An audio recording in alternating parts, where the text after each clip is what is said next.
Entrevista. Meu caro senador Alessandro Vieira, muito obrigado pela deferência. Seja muito bem-vindo mais uma vez aos estúdios da FAM FM. Bom dia, Narciso, equipe. Um prazer estar com vocês aqui na FAM. Meu caro Alessandro, no final da última semana, você declarou seu posicionamento neste segundo turno, declarou voto em Fábio Mitidieri. Menos de uma semana da eleição, como é que foi raciocinar este posicionamento e o que o levou a isso? É um posicionamento relativamente simples de se explicar quando você vê quem são os nomes que estão à disposição, né? A gente sabe que a vontade da população era por uma candidatura de oposição, era uma candidatura que efetivamente mudasse o cenário político sergipano. Tanto é verdade que, somadas, as candidaturas de oposição tiveram maioria farta. Mas, infelizmente, essa foi uma eleição afetada por um golpe que envolveu uma série de fatores, inclusive jurídicos, e que levaram à anulação de quase 500 mil de votos. Entre Rogério Carvalho e Fábio Mitidieri não é difícil escolher. Eu não quero a volta dos escândalos na saúde, não quero a política do orçamento secreto estabelecida em Sergipe. Rogério não foi capaz sequer de informar o destino dos 17 milhões da emenda secreta que ele destinou e que escondeu do Supremo e dos eleitores. Inclusive foi tema do debate da FAM essa sua fala. Ele não conseguiu explicar até hoje. Ele mentiu para o Supremo, mentiu para os eleitores. E essa percepção, essa rejeição a Rogério, ela é marcante, inclusive, dentro do eleitor do PT. Você acabou de citar no seu editorial, você teve 500 mil de sergipanos que votaram em Lula e não votaram em Rogério. Não votaram em Rogério porque conhecem Rogério Carvalho. E sabem que Lula é Lula, Rogério é Rogério. Tive uma reunião com o candidato deputado Fábio Mitidieri, deixei bastante claro que eu mantenho exatamente todas as críticas que fiz. Não tenho nenhum interesse em participação em governo, indicação, qualquer coisa parecida, mas que é preciso ter uma manifestação clara e mostrar para os sergipanos qual é a minha visão com relação a essas duas alternativas que foram colocadas artificialmente no segundo turno. Você chegou a dialogar com o partido, com os agrupamentos, com os aliados antes de tomar essa decisão? Sim, o diálogo foi completo, tanto com aqueles que têm mandato como com aqueles que participaram do processo, pelo menos a maioria deles. E ouvimos também os dois candidatos, diga-se de passagem, tanto o Rogério Carvalho quanto o Fábio buscaram apoio, naturalmente, política se faz com diálogo, e respeitosamente a gente informou qual seria a nossa decisão. Meu caro Alessandro Vieira, se tem uma coisa aí, e eu coloco isso num texto, inclusive, que eu escrevi na semana passada, se tem uma coisa da qual você não tem medo é de se posicionar e de entender as reações. Como é que você acompanhou um pouco as reações do seu eleitorado, dos seus seguidores diante desta decisão? Você sempre vai ter uma parcela do eleitorado que prefere neutralidade, mas essa parcela é cada vez menor no Brasil. Você tem um país hoje de posicionamentos muito firmes e radicalizados, inclusive. Eu acho que o mais importante é você poder chegar em casa e ter a certeza que fez o melhor possível. A gente fez o melhor possível nos primeiros 4 anos como senador, fizemos uma campanha limpa, apresentamos propostas consistentes, a maior parte delas já foi copiada, inclusive, pelos dois adversários que estão no segundo turno. E agora, nessa manifestação de voto, a gente busca ter a clareza para o eleitor, daquilo que está posto como alternativa. A gente tem que respeitar o resultado das urnas, isso é mandatório numa democracia, mas sempre fazendo esse registro. Teve muito oportunista, muito bandido que se aproveitou dessa desinformação deliberada do eleitor. A gente tinha até o dia da eleição juristas, pseudo-juristas, dando entrevista manifestando que o voto seria válido. Isso é de uma deslealdade com o eleitor terrível, porque já se sabia que não seria válido, e diga-se de passagem, o Valmir e seus advogados sequer recorreram do indeferimento. Transitou em julgado. No dia da eleição já estava transitando em julgado, quer dizer, eles não estavam preocupados com a validade do voto. Eles estavam preocupados só em criar uma comoção, como o deputado Bozo Costa acabou de falar, e ter um proveito disso. No dia da eleição, na véspera da eleição, ele já estava sentado com o Rogério Carvalho negociando o segundo turno. Todo mundo sabe, Itabaiana inteira viu. Então, esse tipo de situação, com o passar do tempo e o acalmar dos ânimos, as pessoas vão começar a entender bem como é que pode uma pessoa como Emília Correia, que tem formação em direito, foi profissional do direito, até o último instante ficar mentindo para o eleitor. Porque o eleitor de Emília não queria colocar Rogério no segundo turno. Não queria colocar os dois candidatos no segundo turno. E a ação dela, mentindo para o eleitor até o último instante, o advogado, o procurador de Estado, Evânio Moura, acostumado a defender bandido, mentiu para o eleitor até o último segundo. Isso é uma vergonha. Não é o voto. O voto é um direito do cidadão. O senhor acha que o eleitor ele foi para a urna enganado ou boa parte dele consciente de que o voto seria anulado? Não, foi enganado. A imensa maioria estava enganada. A imensa maioria ainda hoje acredita que vai ter uma reversão de votos. Porque isso foi dito para ele, inclusive no dia da eleição, com espaços generosos de imprensa para esse tipo de gente aí, que tira um diploma de direito na universidade e que, se pagar, fala qualquer coisa. Isso é profundamente lamentável. Porque uma coisa é você ter o voto de protesto, isso é um direito do cidadão. As escolhas têm que ser respeitadas, mas você tem que ter informação básica. E a justiça errou muito nesse caso. A gente está falando de um processo que se arrastou desde 2018.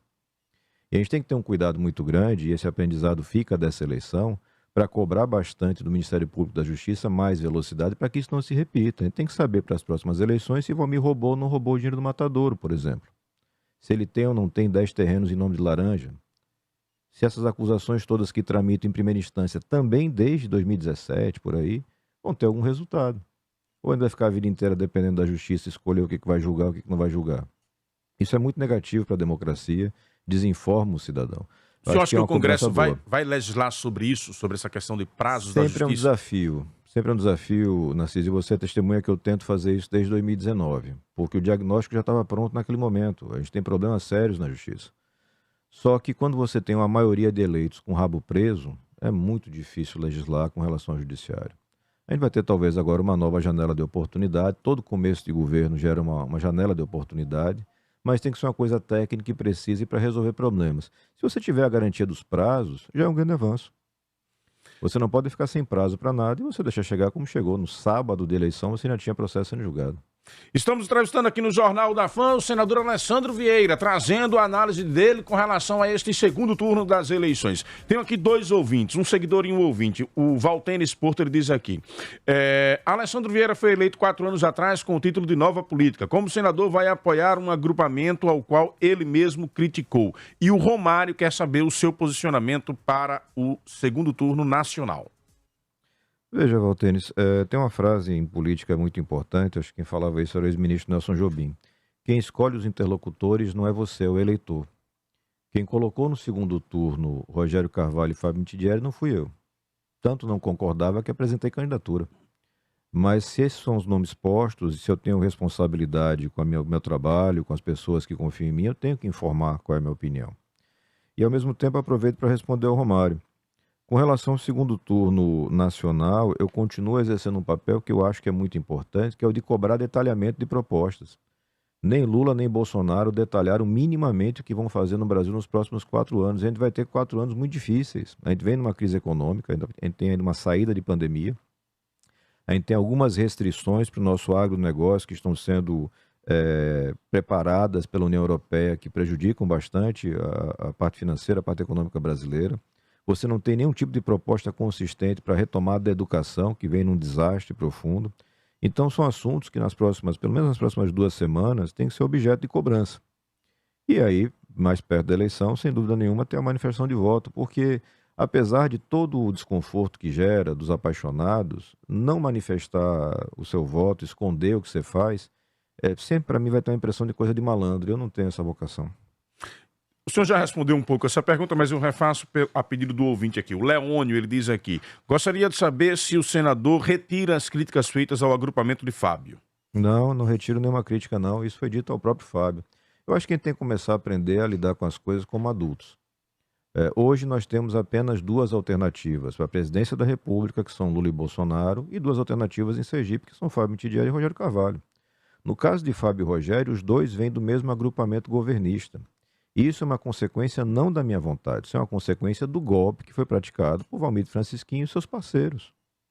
Eles deram um golpe nos eleitores. Eles enganaram os sergipanos dizendo que esses votos seriam considerados.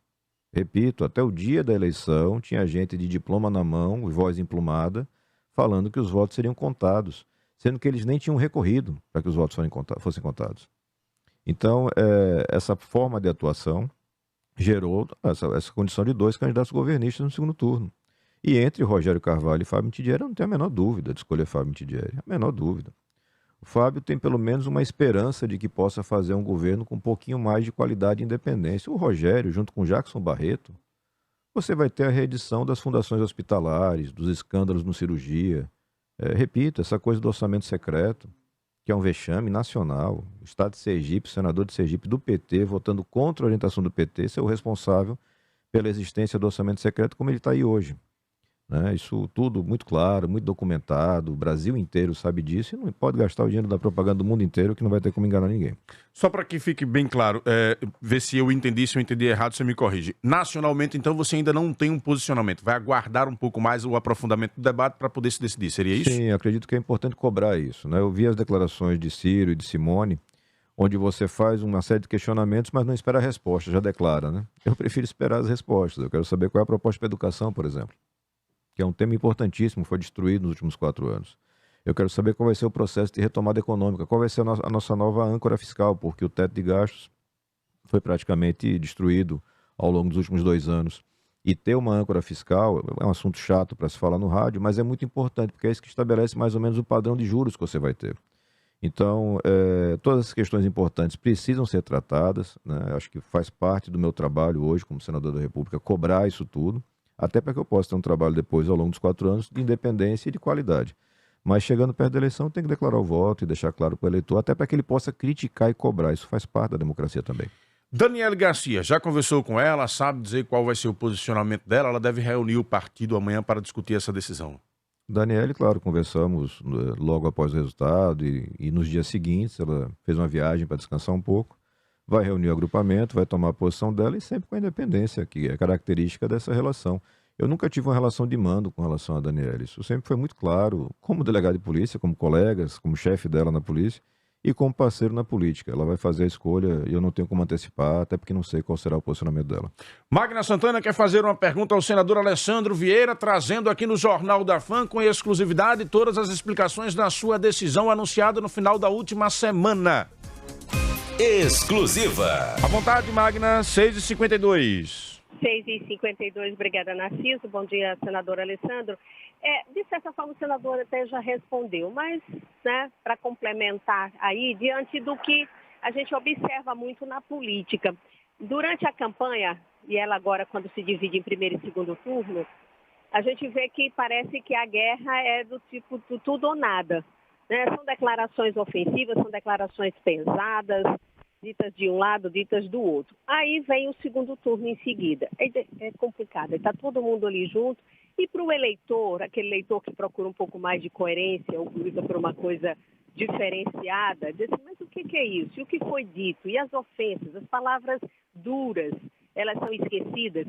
Então, eu gostaria que o senhor se posicionasse nesse sentido, até pelas declarações dadas e até ainda mantidas de vez em quando pelo senhor, senador. Não fica complicado para o eleitor ou a gente querer uma mudança na política com esse comportamento?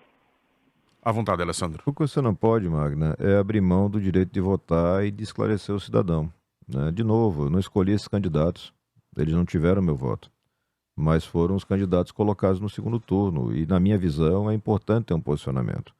A neutralidade no Brasil de hoje, no cenário de hoje, é muito mais uma malandragem para tentar não desgostar, não criar uma irritação em seguidores, em eleitores. Eu acho que a gente tem que ter responsabilidade. Nós estamos escolhendo como vai se dar os próximos 4 anos. Sergipe e nacionalmente tem que ter um posicionamento, na minha visão.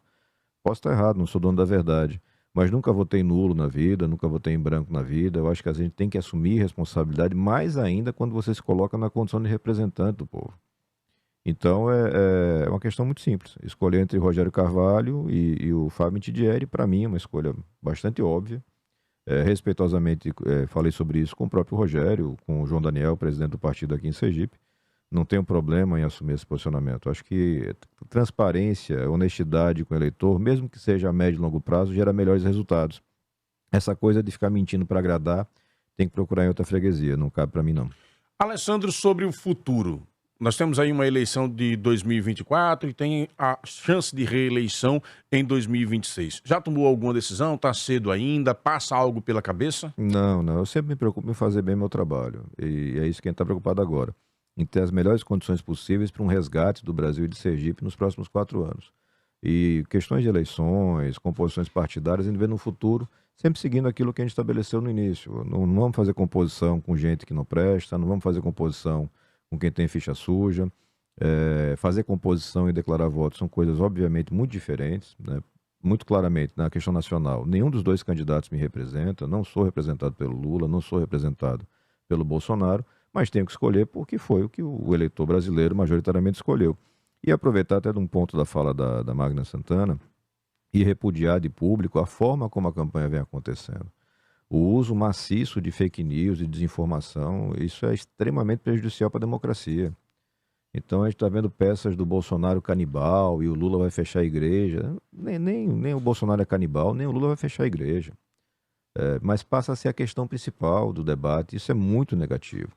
Quando as pessoas não prestam atenção e não entendem que por trás dos dois você tem os mesmos grupos econômicos e políticos trabalhando e que ficaram fortalecidos nessa eleição. Você vai ter um super centrão no Congresso. E isso vai dar um trabalho danado para quem quer que seja eleito, para poder ter uma gestão minimamente qualificada. A gente tem que tentar, considerando o acesso à informação que eu tenho hoje, levar isso para o eleitor. Mesmo que no primeiro momento ele não entenda, porque ele está com o olho fechado pela paixão, mas a gente insiste mostrando a realidade. A realidade é que o sistema corrupto está cada vez mais presente no Brasil. Meu caro Alessandro, uma pergunta aqui de utilidade pública, aproveitando aqui o nosso seguidor, o Edmilson Oliveira. Ele quer saber se o senhor sabe quando é que vai ser liberado o PIS/PASEP 2021-2022. Não tenho essa informação, mas posso buscar imediatamente e disponibilizo para vocês. Alessandro Vieira, com exclusividade aqui no Jornal da Fã, trazendo o posicionamento dele para este segundo turno das eleições 2022. O deputado estadual Samuel Carvalho também acompanhou o Alessandro Vieira, declarou voto em Fábio Mitidieri. Você acha que isso vai ser uma tendência natural dos demais membros do agrupamento? A gente fez questão de deixar todos com total liberdade de declaração, né? Como eu disse, a nossa opção, nosso desejo, a nossa vontade para Sergipe é diferente daquilo que representam Fábio e Rogério. Mas dentro do cenário posto, a minha escolha foi clara, foi uma declaração de voto. O deputado Samuel Carvalho, reeleito, optou por engajar na campanha. Ele efetivamente não só declarou voto, mas está fazendo campanha para o candidato Fábio Mitidieri. O deputado Jorge Passos, até onde eu tenho conhecimento, permanece numa situação mais de neutralidade e os demais estão se posicionando, cada um a seu momento. Eu acho que essa liberdade é muito importante para esse momento, considerando que o nosso projeto não foi vencedor. Então, deixando claro para quem está nos ouvindo, o Alessandro Vieira não vai às ruas pedir voto para o Fábio? Não. Foi uma declaração de voto. Deixei muito claro isso desde o início e uma declaração de voto com muita consistência no seguinte sentido de não aceitar nenhum tipo de composição ou participação em governos. A nossa posição será de independência. Eu entendo que Sergipe precisa dar um passo adiante. Esse passo foi adiado. Foi adiado por uma série de fatores e mais especialmente pelo golpe jurídico, político que o grupo de Valmir aplicou. Pergunta, mesmo que, digamos que nessa possibilidade o Fábio consiga se eleger, mesmo que ele passando esse processo, chame Alessandro e diga, Alessandro, está aqui, você foi essencial aqui para a minha vitória, tenho esse espaço aqui para que o seu partido indique alguém. Não vai querer? Não, da minha parte não teremos nenhuma indicação. Não acho que seja esse o formato adequado para quem quer manter uma posição de independência. E isso foi um consenso, especialmente com o Samuel Carvalho e Jorge Passos, a manutenção da posição de independência. Declaração de voto, quem quiser participar de campanha, participa de campanha, mas independência, porque o que a gente quer para Sergipe é diferente do que esses dois candidatos podem oferecer. Voltando ao cenário nacional, o senhor tem um prazo para tomar uma decisão? A gente está trabalhando muito na expectativa da resposta para esses questionamentos. A gente tem mantido contato com as duas campanhas. Hoje a gente tem um alcance em Brasília que nos permite ter esse diálogo mais facilitado, mas infelizmente estão muito concentrados na disputa de personalidades. Nós não estamos presenciando uma disputa de projetos, mas muito mais uma disputa de desinformação e personalidades. Isso aumenta muito o risco para os próximos anos, porque você acaba assinando um cheque em branco para qualquer um dos dois. Talvez o meu grande trabalho nessas 2 ou 3 semanas seja tentar preencher esse cheque, né? Deixar claro para as pessoas qual vai ser o plano de voo político, econômico, qual vai ser a situação que vai ser tocada. Senador, quero lhe agradecer pela sua presença aqui nos estúdios da Fã FM. Vamos encerrando porque estamos indo para o horário eleitoral gratuito. Obrigado pelo espaço, uma boa semana para todos. Tá aí, portanto, o Alessandro Vieira com exclusividade aqui no Jornal da Fã. Você que está me acompanhando